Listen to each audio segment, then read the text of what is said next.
नमस्कार, आप देख रहे हैं दिल्ली ग्लो न्यूज और मैं हूं आपके साथ सपना। चलिए रुक कर लेते हैं आज की बड़ी खबरों की ओर।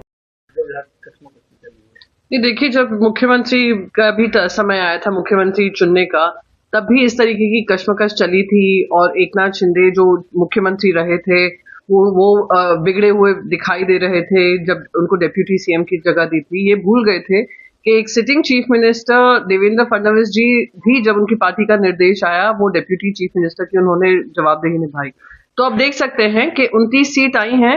वो लोग उस पक्ष की जिसने हमारी पार्टी को तोड़ा, हमारी पार्टी के साथ दगाबाजी की, हमारे 60 से ज्यादा कॉर्पोरेटर्स लेकर गए, मुंबई की जनता ने उनको आईना दिखाया, उन्होंने बताया कि कौन सी सही शिवसेना है। अब वो मांग कर रही है, क्योंकि भारतीय जनता पार्टी 78 सीट पे रह गई है, उनके पास पूर्ण बहुमत नहीं है, तो इस तरीके की आर्म ट्विस्टिंग करेगी।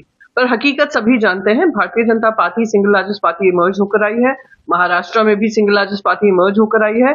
तो ऑनेस्टली एकनाथ शिंदे के पास कोई ऑप्शन नहीं है but to go along with the BJP. अगर उनको ये महायुति में, ये महाझूठी गठबंधन है, उनको उसमें साझेदारी जिम्मेदारी निभानी है। जिम्मेदारी तो हम निभाते हैं, पर जो पावर की जो मंशा है वो स्पष्ट दिखाई देती है।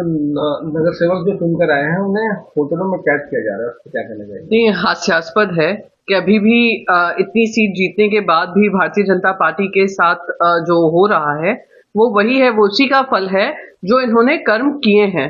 वही आज होटल्स के माध्यम से दिख रहा है, वही होटल की राजनीति, रिजॉर्ट पॉलिटिक्स दिखाई दे रही है, जहां पर एकनाथ शिंदे जी ये समझ गए हैं कि जो 29 कॉर्पोरेटर हैं, उनको सबसे पहले भारतीय जनता पार्टी उनके पीछे पड़ेगी, क्योंकि वो भारतीय जनता पार्टी भी जानती है और खुद एकनाथ शिंदे जी जानते हैं, ये 29 कॉर्पोरेटर भी वो हैं जो अपना दल बदलने को तैयार होंगे। वो सिर्फ एक मकसद से उन्होंने उस चुनाव चिन्ह पे लड़ाई लड़ी है, क्योंकि वो भारतीय जनता पार्टी के साथ गठबंधन में है। अन्य